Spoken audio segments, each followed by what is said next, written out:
On this episode today, we have Del Weston, Chairman and Head of AOF Festivals. Hello, everybody. Well, this is your chaplain, Susan Stafford, and we're doing a show, as always, out of the box. And this guy is really out of the box. I mean, totally. His name is Del Weston. Do you know the name? Hello, Del. Hey, how are you? Well, I'm just going to try to be normal around you today and see if it works. I don't know. Why wouldn't that work? Because there's nothing about you that's normal, my darling. That's what my second ex-wife said. That's what? That's what my second ex-wife said. Well, I don't know about that. Anybody loses you, loses everything. I also call Del Weston the gentle giant. Listen to this. I mean, and this stuff is true. I mean, writer, producer, line producer, director, artist, director of photography, post-production, supervisor, just to name a few. And of course, a lot of people know him because of his acting. We'll go into that. But action on film is what you started 17 years ago. Yeah, it was actually started by a friend of mine named Frank Trejo. He was my mentor and martial arts instructor, and he wanted to add a film component to the Long Beach International. But I think later, over the next year, I found out that was not his intent. His intent was to give me a gift from something he'd been a part of for his whole life, and that's what he was doing, and it worked out quite well. So how long ago was that about? It was back in 2005. I've known Frank since the 1980s. Literally, he became my martial arts instructor at the Ed Parker Kempo systems, but he also became kind of like a father to me. And he always looked out for me. And I think that the festival is proof of what his intentions were for me in my life, something that was successful, long-lasting. It was based in faith and in God, and then created for the masses. And Frank created that all with just one phone call and one drive to Orange County. It was pretty amazing. It is amazing, anybody that can do that much, especially in one day. But obviously he was prepared. He was ready. And he was ready to share with you as you're sharing about him right now, which says a lot about you. It says a lot.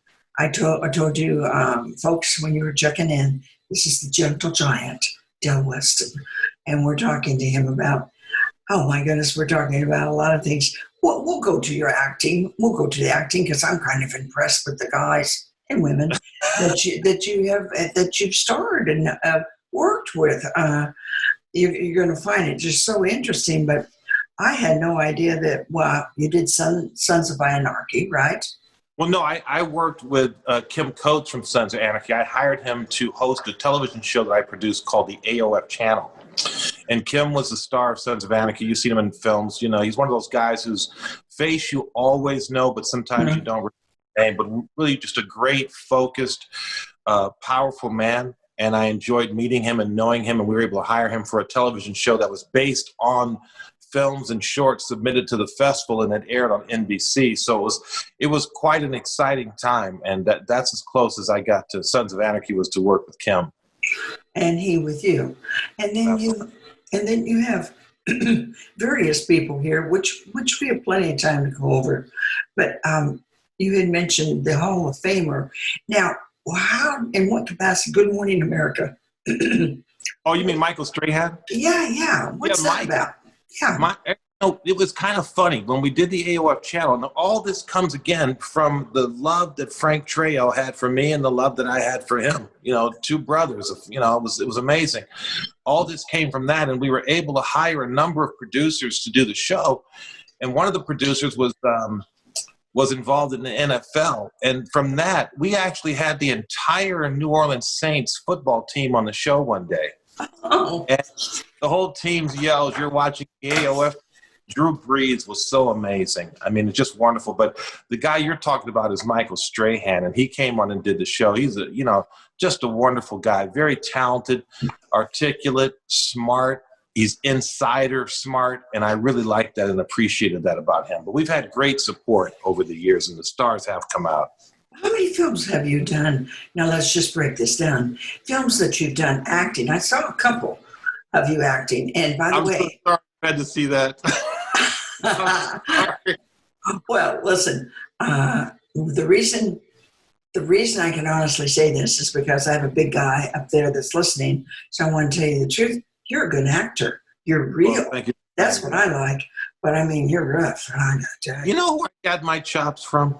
What's that? You'll know the name. A lot of people won't know the name, but you'll know the name. Uta Hagen. Yeah.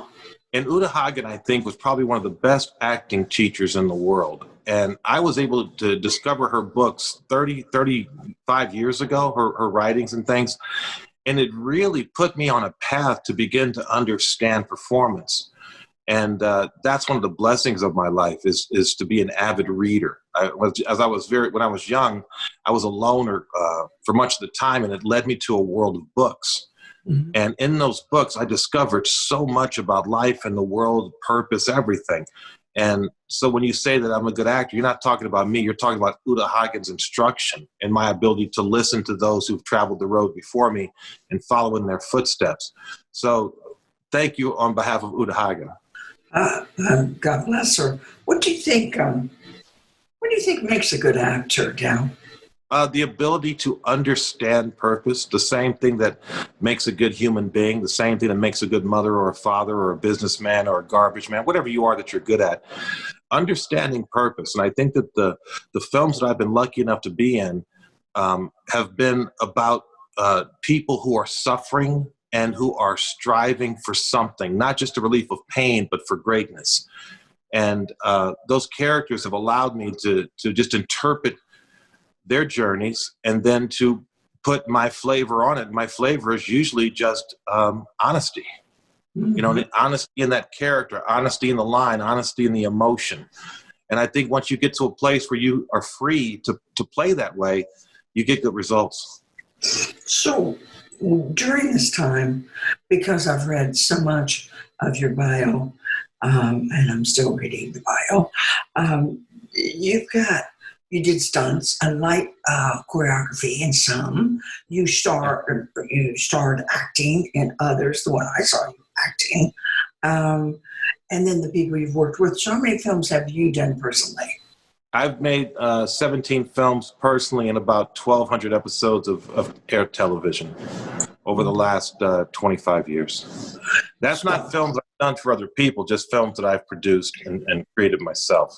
And when did you become a producer? When I was 22 years old, I met a man, hey, Mr. Miller, how are you? Named Miller. And he took me under his wing for about 30 minutes and told me that if you want to be successful in life, you've got to build a portfolio of something. It could be garages or parking lots or buildings, whatever, you know. It's got to be a portfolio. And so the only thing that I could afford to build a portfolio of was my own work. And so I began doing martial arts videos and training videos and fitness videos, and then creating a library of those shows to license out later. And it's only taken me 30 some odd years to actually have a library that I'm proud of, and that is exploitable. Well, that says a lot, actually. You got to pay attention to your elders. Yeah, isn't that the truth? They know something. I don't get the mindset now of older people being pushed aside. Young people today are so stupid. I don't mean to be insulting, but they're so stupid that they don't know what they don't know, and they don't care to find out what they don't know. And I've been so lucky to have people around me who are older than me, who I cherish to death. Right now you see me sitting in a kitchen. I'm sitting in the kitchen because I'm preparing a beautiful meal for someone who's very special. And I want to put all my love in this kitchen. So I'm going to spend a lot of time in here today, even before I start cooking. I want to give them something good. And these older people that are around me, they train me, they teach me, they give me experience, they show me what I've done wrong, and then they also tell me how to correct it and move forward because they've been through it. And I think that younger people always think they can go on YouTube and figure it out, but life wasn't built on YouTube. No. You know, built between people, which is another what's going on today is so horrible. Yeah, what's going on today is certainly other people, horrible. Especially our elders. It's horrible. I'm glad you speak that, but just give us a little hint before I go to another topic. What are you fixing? Oh, I'm making lamb chops, and it's a very special process by which you get all of the flavor out of both the meat and the fat without adding too many extra ingredients. It's something that I came up with a few years ago while begging for food on Skid Row. And did you indeed beg for school food on Skid Row? I don't know if you're serious. I was serious. Listen. Yeah. I wasn't begging for food for me. I was begging for food for other people. Okay. You get it? You know, we were working on a movie set 30 years ago on a film called Never Too Young to Die with John Stamos and Gene Simmons and Vanity. And I was doing security on that film. And we were shooting down on 2nd Street. And on 2nd Street, that's where you have this huge preponderance of homeless people. I mean, people think that homelessness is just a new phenomenon. It is not. It's been going on since the 80s when Reagan began closing down the mental health institutions. So when we go to get food, I would always get extra food. I would tell the craft service person I had 6 or 8 more people on my crew than I had so I could feed the homeless people who were littering the streets on which we were shooting. Mm. You know, it's common sense. So a little begging went into effect because she knew I was just trying to feed everybody, but you know, it worked out. But I had, you know, it's important to take care of other people as you can. It's very important. Well, it says a lot about you, but let's be honest, if you don't take care of other people, you're not helping planet Earth, you're not living what you say, and you're not doing what you know to do. It's all bupkis. It's all bupkis if you're not helping other people. That's correct. Now, these people that you've worked with, I had a fun time because I'd love to know if you can say, how was it to work with John Savage? You know, John Savage is a guy who's been coming to the AOF since 2009, I believe. So that's almost 12 years. And there's a funny story. I used to have a cigar sponsor. And was it John? Yeah, it was John. And they would do these huge sculptures of different historical buildings. And so at this one case, they had a sculpture of Thomas Jefferson's Montecito estate. And I gave it to him as a gift for coming to AOF one year. And I guess it sat on in his plate. It was huge. I mean, the box had to weigh a couple of 100 pounds. This thing's a giant, you know, scale sculpture. And I get a call. He goes, I just figured out what this thing is. And I'm like, well, what is that? And it's like, it was a humidor full of the most expensive cigars in the world. And it would open up to be this, you know, and it was really a fun thing. But he's always been very sober and straight and kind to AOF guests. He's always been kind to me. And I love having him there. He was there last, I think, in 2019, and we had some fun. Yeah. But I've been there for quite a few years. I attended, 2 years ago now, my first AOF, which I was flabbergasted. Coming from Hollywood, which I have been there for a long time doing work, I get to see work that's not done right and work that's done right. I get to see the professionals versus the non-professionals. And boy, are you professional, and did we have a good time? We had a blast. Yeah. You know, it's a lot of work and it's a lot of fun. And as you well know, if you're doing a live show versus a film, a live show, there's always hiccups. I don't care what it is. There's always, but you got to roll with them. And we've learned our lessons over the years, and we've learned how to roll. So we're going to keep pushing. But thank you for the compliments. I greatly appreciate them. Well, you're so very welcome. I wouldn't say it if it weren't true, because I have a big guy listening. You know. Yeah, did I tell you? What'd you say? I said he's up there. Yeah, and I got to tell you something, Weston. Jesus is just crazy about you. I love him. Crazy. He is. I love Jesus, but I'll tell you, people have this impression that you've got to be holier than thou and the greatest person in the world. And I say, no, man, you got it backwards. He loves us all. And no matter what you are, as long as you come to him in earnest and honestly and with love and truth, you're good to go. But I see these people now, they're so haughty and so full of pride, and they're telling you what you can't do while they're doing what they tell you can't do, and they're flying in the face of everything good. And I think to myself, all they've done is pulled themselves out of contention for his love. And it's just painful to watch. It's like someone blocking the door so the fireman can't get in to put the fire out in your kitchen. You know what I mean? It's a good example. It's a great example. Really. It's a tough thing to watch, but yeah, I love me some Jesus. I'm not saying I'm everything. I'm just saying that I know that when I do something wrong, I can go to him and let him know, and I'm taken care of and forgiven. So that's a good starting point. Oh, that's hot. Actually, it's called staying in progress. We're all progressing, you know. And I do things sometimes. I think, oh, what did I do? Oh, shame. I take it to him. But you know, when I get to see this is important. I don't know why I'm saying it, so maybe you'll help me. Sure. It seems like the larger the person, the more, can I say, you expect from the person? The larger the person? Would you look at a skinny calf to feed your family? Or are you going to go to the big calf with the big milk? You answered it. It's like I see people driving around in these tiny little cars. I mean, tiny little... I know. And I made the mistake of buying one of those Fiat 500s for one of my nephews once, of getting it for him. And he mistreated the car, and so I had to take it back. And I ended up driving the car for about 3 or 4 months. And I was twice as tall as the car. And when I did, people would laugh. I knew would laugh. They said, "You look like a clown." How many people are coming out of that car behind you, right? Wow. And it had nothing to do with appearances. But when you made a left turn in that car, it would start to make this weird sound like the car was going to break apart. And I thought to myself, if this car was bigger and better made, I wouldn't have the fear that I would die each time I got behind the wheel. And that's what I've learned about smaller things sometimes. You know, you have to go big in order just to substantiate your being there, right? True. That's true. I'll give you an example. I don't want a pastor who gets up and says, well, we accept anything and everybody and every behavior and all different. I don't want to hear that. I want a guy who gets up or a woman who gets up and says, no, these are the rules as they were laid down to us, and we must follow these rules as closely as we can. And when we run afoul of them, let's put ourselves back in check and apologize and atone and make amends and move forward.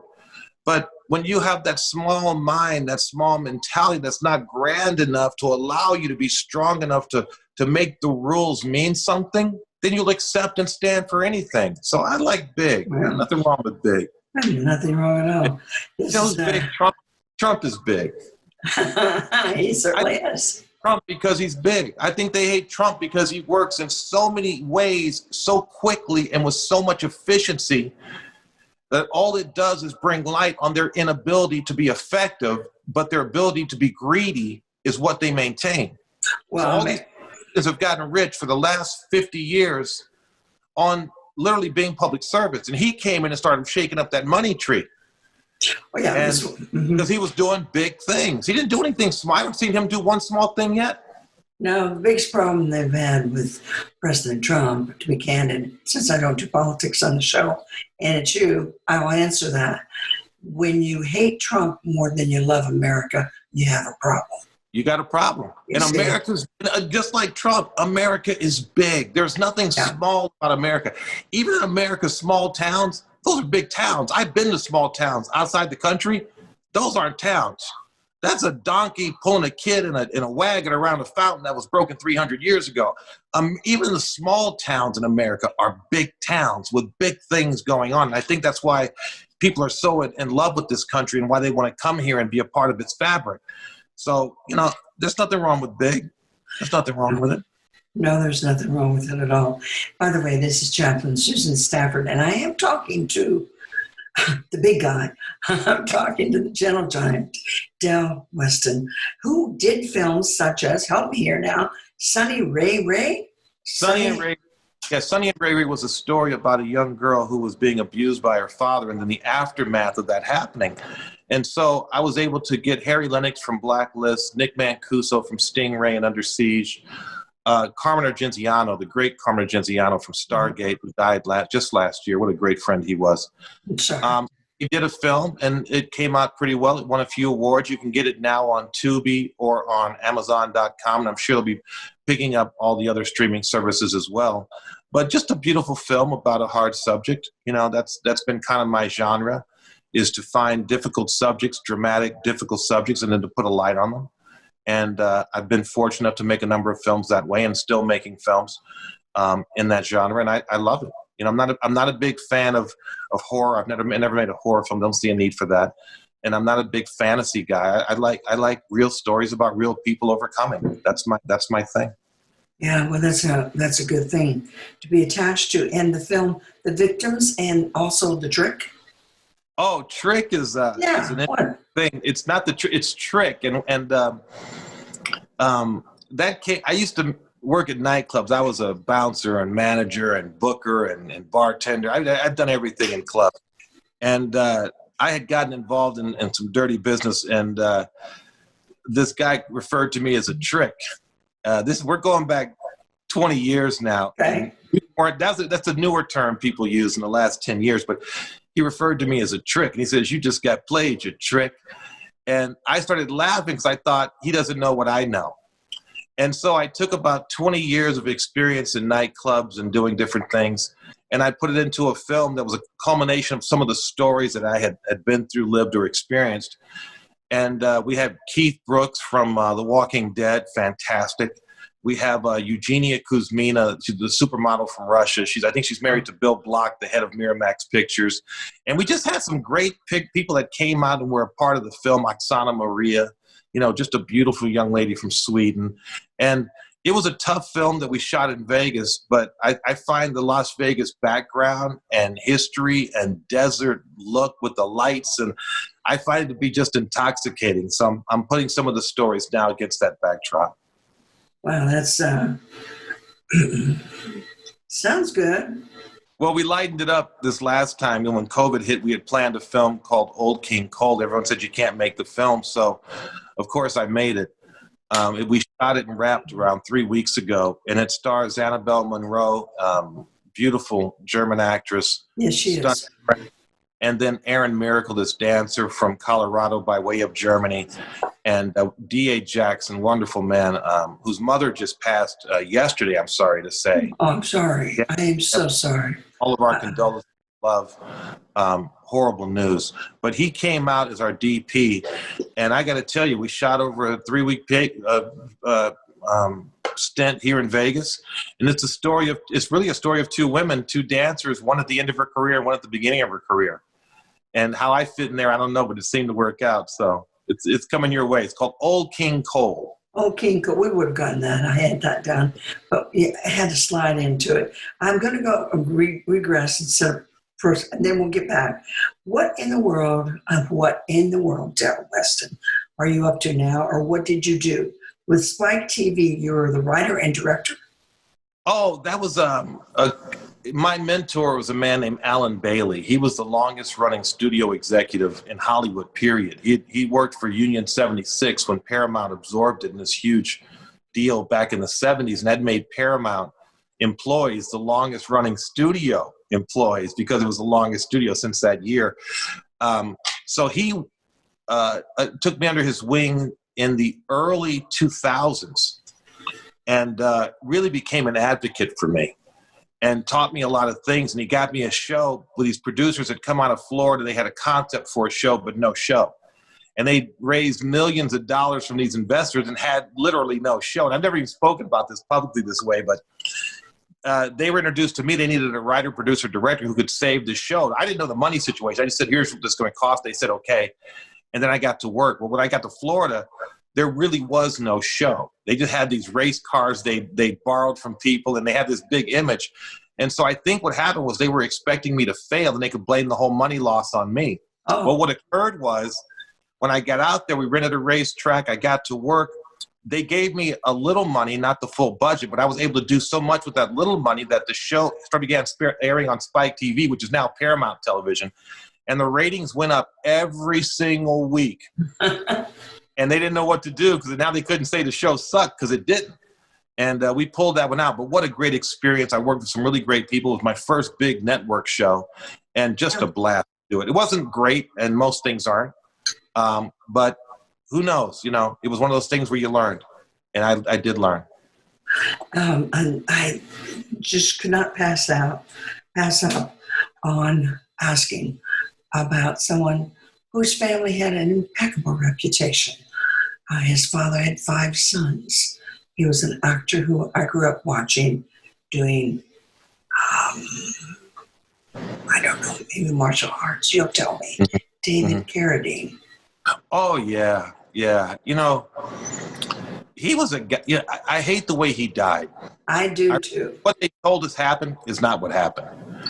And someone pulled my coat about what really went on. And I got to tell you, that guy, however he lived, he was a kind, gentle man. And I'll give you an example of why I say that. He was the guest of honor at our very first AOF. And I did not know him. Again, it came by way of Alan Bailey at Paramount. And they established what's going to happen. They say, call his wife, give her the date and time, and blah, blah, blah. And it was going to be our very first Lifetime Achievement Award winner back in 2005 in Long Beach. So he had a manager at the time. And we'd already spoken and made the arrangements. And then about a week out, I get a call from her. And she said, hi, my name is Gail, so-and-so, and this is what we're going to want. We want 2 limos. We want $1,000 for alcohol. We want $2,000 for food. We want 3 hotel rooms. I said, whoa. Who are you again? And she repeated her name and repeated her demands. I said, hang on a second. So I called David's wife, and I said, hey, Mrs. Carradine, listen, this is Dell. It looks like his agent or whatever she is wants all these things that we did not agree to. We want to celebrate him and acknowledge him, but I'm not going to jump to those hoops. It doesn't make sense. And she goes, hang on a second. She put me on hold for about 10 seconds. She says, Dell, just send the town car we agreed to and a food platter because he's diabetic and his blood sugar gets low. And I said, well, can I get him a hotel for a couple of nights? I mean, I'm going to send cars to pick him back. She says, no. Just do what we agreed to. We're fine. So so the manager called me back, and, I'm not a soft-spoken guy, and I made sure she understood. You don't? What she'd done. Now, here's where it gets interesting. We get to the show. It's this beautiful Long Beach arena. In the window outside the arena, the main room, I think it's a crystal room, oversees the Queen Mary. When they turn the lights go out, the sun goes down, they turn the lights up, you've got a view like you can't, just magnificent. The place is packed, 2,000 people. They're just beautiful. And I'm walking through to start the show, and this young man about 16 grabs my arm. He says, excuse me, sir, can I meet David Carradine? And I said, hang on. And I looked him up and down. I was just joking, but I looked him up and down. I said, you're not going to try and kill him, are you? And he said, what? I with a fork, do you? He said, no. I said, okay, well, come with me. You're not going to try and kill him, are you? Well, I'm just kidding. The kid was so nervous, So I take him over to David Carradine, and I introduce him, and they start talking. And so I go to the stage to start the show, and they're still talking. And I'm like, he was really giving this kid time. It was a beautiful thing to watch. Yeah. So 5 years later, I get a letter from the same kid. He said, I just graduated from film school. I want to thank you and Mr. Carradine for making me know that I could do it. I'm like, that's David Carradine. Yeah. That was that's beautiful. And I think that's enough said. His daughter's band played for us for a couple of years, Krista. Mm-hmm. And he was just always kind and nice. That's all I can say. Just, I was impressed, obviously, because I thought well of him. I've seen his acting as we're talking about Savage. Love his acting. Love it. There's some people I can live without. And these are people I prefer to live with, And so I wanted to ask you, since you worked with Sylvester Stallone. Well, what's really funny. Or did you? Yeah, here's what happened. I got a call one day from an LA DJ who was at this radio station. I think it's called KLOS. It was a big station. He was a comedian also, and we knew each other. He says, hey, Deli, they're doing auditions for Rocky V down at the Jet Center. You should go down, man, and take a shot. And this is where I learned that when people really want something, either they want it and they go after it, or they want it and they're just dreaming. And I've always wanted what I wanted, but I was willing to work for it. So I go down to the audition. There's like 1,500 people in line. I go, man, I ain't waiting for that. So I go right to the front of the line inside the Jet Center. I just stand there. I'm making my way through. People are like, hey, what are you doing? Don't worry about it. So I get to the front, and I don't know anybody. I have no agent. I have no manager. I got nothing. And I go to the front of the line. The guy goes, can I help you? Who you with? And I look around, I see a sign that says Danny Goosen. And I knew that Goosen was a boxing promoter and a trainer. And I said, I'm with the Goosens. What's wrong with you? So, oh, sorry. What's your name? I said, Weston, doggone it. So they said, oh, Mr. Well, yeah, girl. So I go right through, and I don't know how to audition. I don't know what sides are. I don't even know why I'm there. I just figured I got to go and give it a shot. Plus, I was desperate and hungry, so that was enough of a motivation. So I get inside, and I see this guy go, hey, someone said the casting director's here. Who's the casting director? What does she do? He goes, well, she cast the movie. I go, who is it? They go, it's Caro Jones. I go, is she here? They go, yeah, she's right over there. So I make a beeline to her, and she's talking to somebody. So I wait like about, I don't know, a second. I go, hi. And so she goes, can I help you? I said, yeah, I'm Del Weston. I'm going to be in your movie. And she said, you are? I said, yes, I am. And she goes, well, take off your shirt. So I took off my shirt, and I had a pretty good build. I'd been fighting for about 15 years. I was training. I'd look pretty good. And she said, do some boxing moves. So I did a few boxing moves. She said, okay. So she gave me a piece of paper with sides on it. I didn't know what sides were. I wasn't an actor.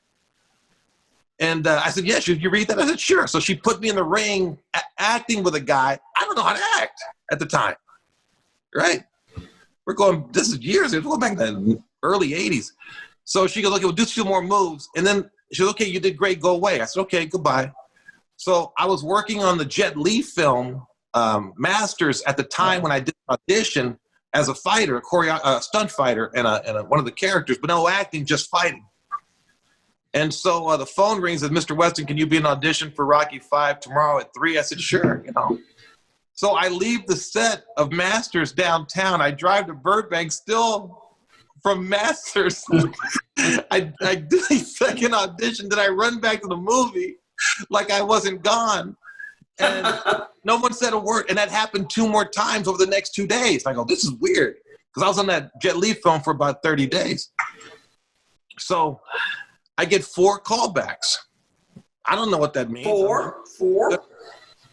So the phone rings a couple days later, and it's, hey, Del, can you come down to Culver City? They're going to do the final casting for the fighters for Rocky V. So I go down, and it's me, Dale Jacoby, Thunder Wolf, Sage, Satch Williams, and a beautiful man who I'll always remember and love. Oh, my God. Just, I'll give you his name off air because I don't want to say anything, but just such a lovely man. And so I go in, and Stallone is there with the fight coordinator, Bobby Bass. Right. And they line us up, and Stallone turns around and he says, pick the ones you want. And I think I was the second one he picked for the film. And next thing you know, I'm in my boxing gloves and my robe down at the set. And that's another interesting story, but it worked out well. And he was a very interesting guy as far as I got to see of him. The film did end up in a lawsuit, which people don't know about. Really? Because the fighters got hurt very badly, really badly. Sorry. Because they paid us to take live hits in that film, not like phony hits, real hits from a real boxer, Tommy Morrison. Some of the guys got hurt real bad. My head's too hard to get hurt, I'm not going to touch that comment. I'm not even going to touch it. No way. I have 2 questions because of our time, because you're going to be coming back off and on. Absolutely. But thank you. This is the 2 things I want to know. What is it that you're doing with the top 100 books that you started publishing? We get a lot of filmmakers from around the world at the festivals, and we get filmmakers and writers, producers, directors, so on and so forth. And I thought to myself, wouldn't it be interesting to do a book where you start outlining some of the top producers and writers you've ever met? And so I created the top 100 indie writers and top 100 filmmakers in the world, part 1 and 2. And they're interactive books where you can go in and you can see the person's work. You can see their trailers or their movies from the book and interviews. And then I do a little commentary. And that was actually the precursor to the AOF MegaFest magazine that we launched a year and a half ago. Yeah. It was those books. So the next series of books is in the works right now. It's called the Top 100 Indie Performances in Film. And we're doing we're going outside AOF for some of the films and projects I've seen over the years I thought were just dynamite, and we're bringing some notoriety to those people. How long are you going to continue to write on this? Are you close to completion? You're publishing it. continue, yeah, because we're going to do it. There's the top 100 performances are going to be broken down into male and then female. Okay. Top 100 composers. We're just going to keep going. It's really is a labor of love. I mean, there's not like a huge amount of money in it. What it is just satisfaction of being a part of an industry and honoring people who I think are really tremendous and deserve to be honored. I think it's a wonderful thing that you're doing. And We're trying. You are always trying. That's one thing for sure. Now, this is, I come from some background, so this threw me a little bit because you're director and artist and producer and writer, and I mean, you do it all. I mean, you do. That's why you're good at what you do, because you know what's surrounding you. You can do different things. Well, if you get burned enough, you start getting good at things. Yeah. Well, and I think that what people understand is that if you've established in your life that you don't quit, then you're going to find out that a lot of people are going to try and force you to quit. And what ends up there is just disappointment. So I began training myself across the board and everything I could ever do. Like if I worked at a nightclub, I didn't want to just know how to beat somebody up at the door. I wanted to know how to book the talent or pour the drinks. That's right. I want to know everything. That's right. And I've been good at that in both the restaurant business and in the entertainment industry, and they both have served me very well. Well, you made a statement. Help me with it now. It's not verbatim, but you'll get the gist. The line producing, you know where I'm going on this? Mm-hmm. Line producing in a $1 million project as well as a micro project. The difference is, if I can read my handwriting, is the difference is between good and great, and that there's a line between below the line. Yeah. Am I saying that correctly? Well, my statement was roughly, I'll paraphrase it for you, that the difference between $1 million project and a $1 project and a good project, and being a good project or a bad project, is the line producer. And that producer is so critical to the success of a project because they are in control of every single phase of it. Pre, post, and then hopefully at the end, if the production is smart enough to keep that man or that woman along. And so I've been very, very lucky and blessed to have been on a lot of bad productions where I was able to pick up what not to do. And then, of course, with my tutelage from people like Alan Bailey, and then my experiences on national television, regional television, and then in film and theater, it's given me a really great understanding of what production is, and it's a job like anything else. It's artistic and creative, but, when you put the money element into it, it becomes a business. And I think that people don't understand. I see all these directors saying that they're going to do I did everything myself. Whenever I see a movie that has one guy's name 20 times, I know I got a problem. And I know that because I used to be that guy. Written, produced, directed, cinematography, edited by all Del Weston. Well, that just meant that I was broke and couldn't afford anybody else. Right? Budget. It tells me one thing.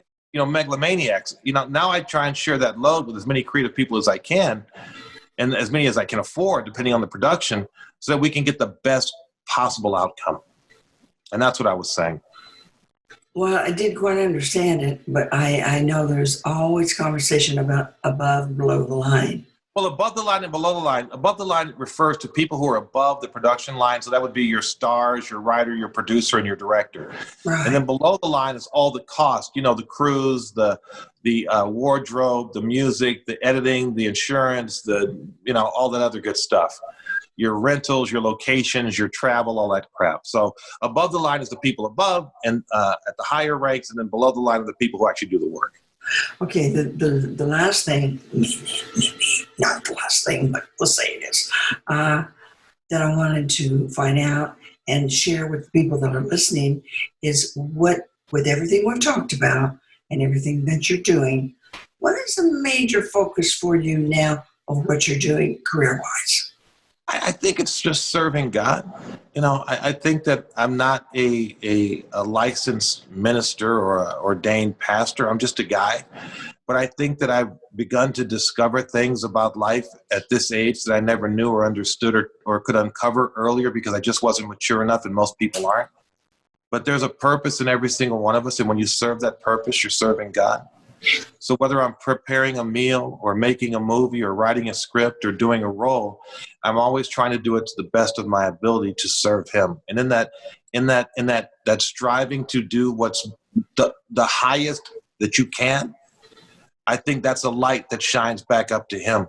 Because I know so many people who do the worst they can do. They do the least they can do, and they just get by and they just slide where they can. And I find that that's a waste of resources, talent, and energy. And so I want to reverse that model and give everything I can every time I can. And that's God, no matter what the even if it's playing with my kids or, I took my dogs for a walk yesterday. We had the best walk ever.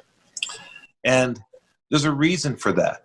And I even try and arrange things for their water and their food and snacks for when they get home. And I roll the windows down and make noises because they're like part of the family. Wife's like, why do you do so much to please those dogs? I said, I'm not pleasing dogs. I'm pleasing God's creations. That's a whole different thing. It's the same with everything. Everything should be respected that deserves respect. And everything that does not deserve respect should be put aside. It's as simple as that.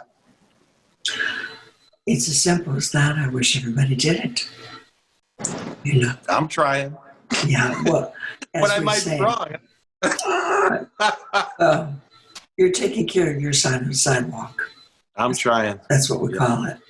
And, of course, naturally, we're going to have you back because we're going to know what you're going to be doing in a month or two because God only knows what you're going to be doing. God does. Whatever he tells me to do. Jesus, take the wheel, baby. Take the wheel. Yeah, it's true. It's true. And is there anything special that you need prayer for right now on any particular project or just...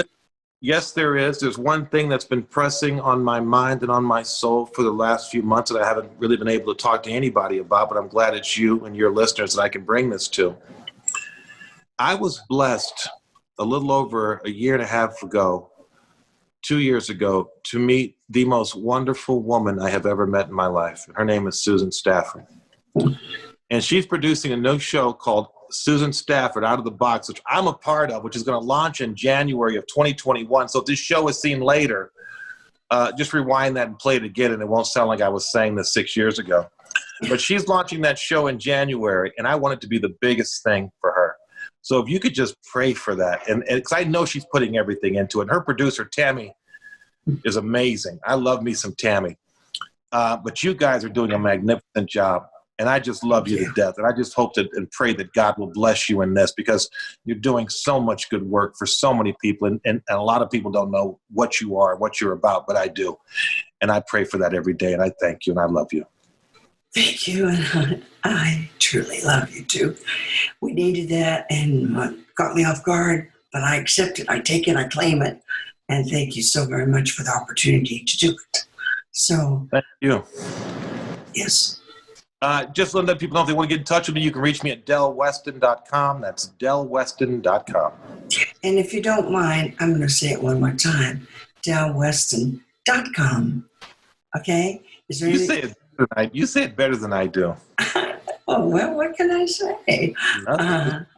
So, anything else? Just delweston.com. That's it. That's all you need.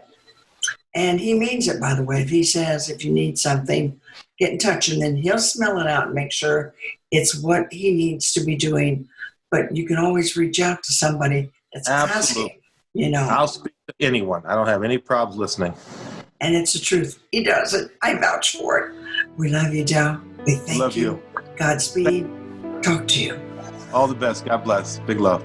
Bye.